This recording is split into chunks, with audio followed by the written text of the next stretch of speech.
আন্তর্জাতিক নারী দিবস 2026 উদযাপন উপলক্ষে ECB enterprises, ECB institute, ECB foundation এবং ইসিসি এই চারটি প্রতিষ্ঠানের যৌথ উদ্যোগে আয়োজিত আজকের এই অনুষ্ঠানের সম্মানিত সভাপ্রধান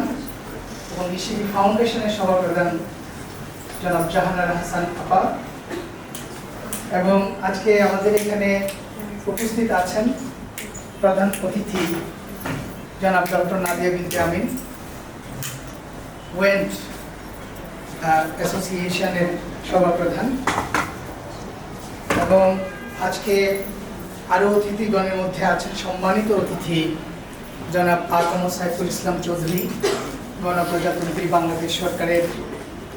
অবসরপ্রাপ্ত অতিরিক্ত সচিব। আমাদের জনস্বাস্থ্যের ক্ষেত্রে বিশাল একটা আন্দোলন চলছে। এই আন্দোলন পরিচালনাকারী প্রতিষ্ঠান সুস্থ জীবন, সুস্থ ও কর্মময়